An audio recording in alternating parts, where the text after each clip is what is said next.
Clips provided from Twitch. If you're looking to join in on the fun, be sure to join me over at twitch.tv/pandapad234.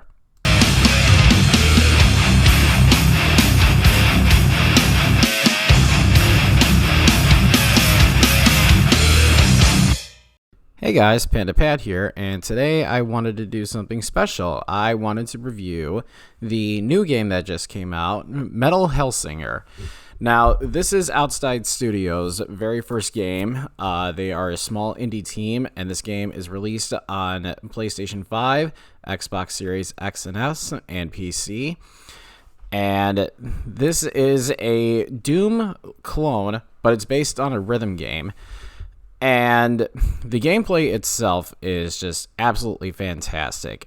This is a rhythm-based game where the better you do and the more you match the beat, the better you do. As you can see on my screen from this gameplay that I've got going on here. Not exactly the best at rhythm games, but honestly, because it's Doom, it's metal, and all of these musicians I am actually very familiar with, aside from one of the final areas. This game is slam-packed with terrific music, bar none. Even with Alyssa White, who was predominantly featured on the playlist, or on the soundtrack, her track is absolutely slamming, and I don't even like her. Only her days in The Agonist. But the predominant one who pretty much takes over the show is Michael Stein of Dark Tranquillity, Grand Cadaver, and the brand new Halo Effect. And my God, maybe it's just because I'm a huge Michael Stein fan, but I absolutely loved his work in all the tracks. He's featured in all the main boss areas, and if you play the demo, you know exactly where he comes in. But yeah, the gameplay is just absolutely fantastic. The soundtrack is absolutely banging. Easily one of my favorites that has come out this year, and just an absolute joy to play.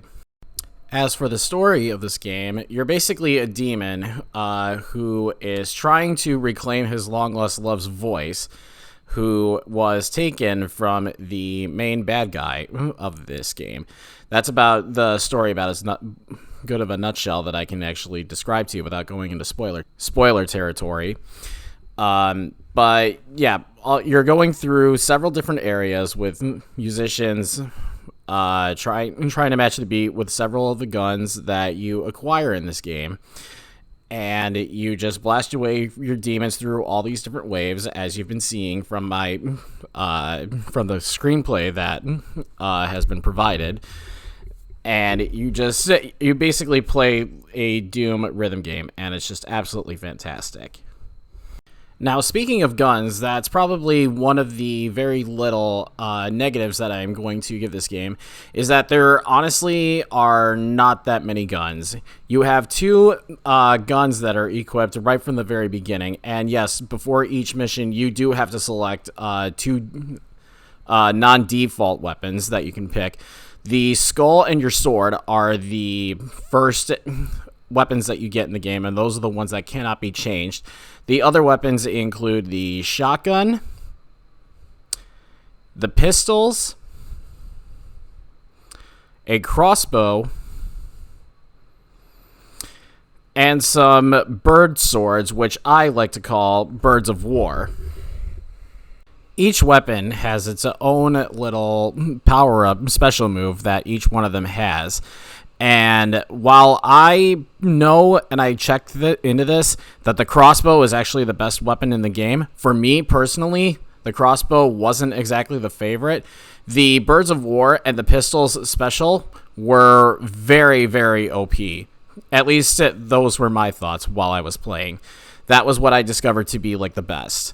So activating those specials lets you just decimate multiple enemies at once, even with the pistol. So that was actually really fun to do. I guess another thing I would complain about for this game that is kind of a detriment is the fact that enemy variety is not that great. As you can see, the shield enemies, which are by far the most annoying enemies in this game, are just another variant of some of the earlier enemies that you encounter in the game. Same with this Stalker Cthulhu demon-like thing, is basically the same thing. And the bosses at the end of each area have the exact same skin. They just do completely different things. But the angel that you're seeing right there that I just demolished, that one was actually a lot of fun. And I will say, going back to the weapons real quick, just because I'm looking at this game footage right now, the weapons the Birds of War, while they are weak, they definitely serve a much better purpose towards the later parts of the game. And I say that because the tempos get faster for each area, each new area that you go to, the further into the game that you get. And the Birds of War were the easiest to sync up with the timeline, despite I'm not hitting them right now. But that's just a small minor nitpick. Now, dying in this game is quote-unquote forgiving, but it's also kind of in the same classic era of like the early 80s and 90s era of gaming, where you have X amount of lives, but after you hit those lives, you have to hit all those lives. You have to completely start over. And while you're about to see me die, once you die like once, I think you get 2 to 3 lives. You have to pick.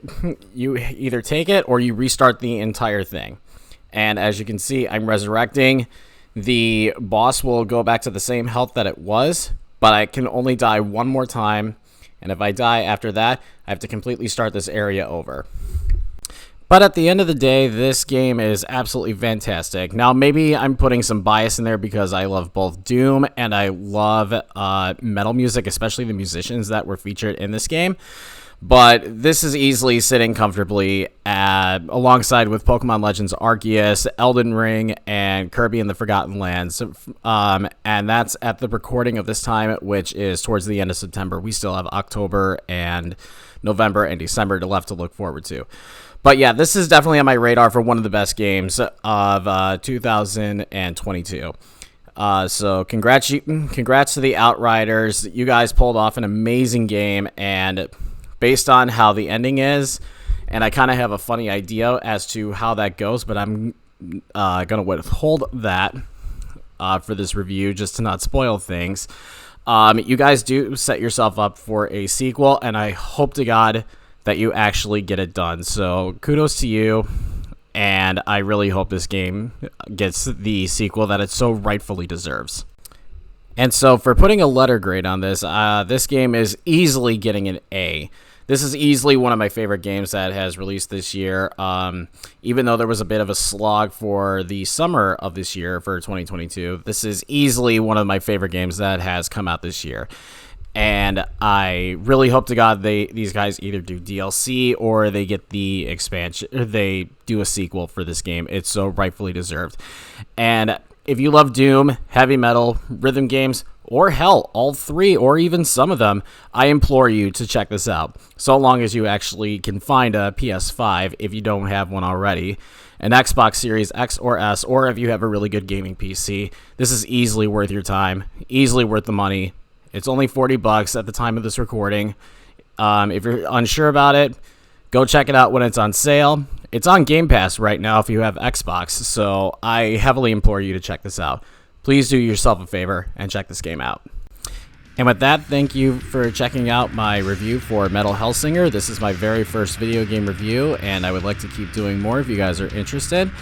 But what did you think about this game? Drop a comment down below and let me know if you already played this game or if you haven't done so already and are thinking about checking this out. While you're at it, make sure to subscribe to the channel, like this video, share amongst friends, and make sure to follow me on Twitch, Twitter, Instagram, and TikTok. And with that being said, I will catch you guys in the next video. Later, Gators.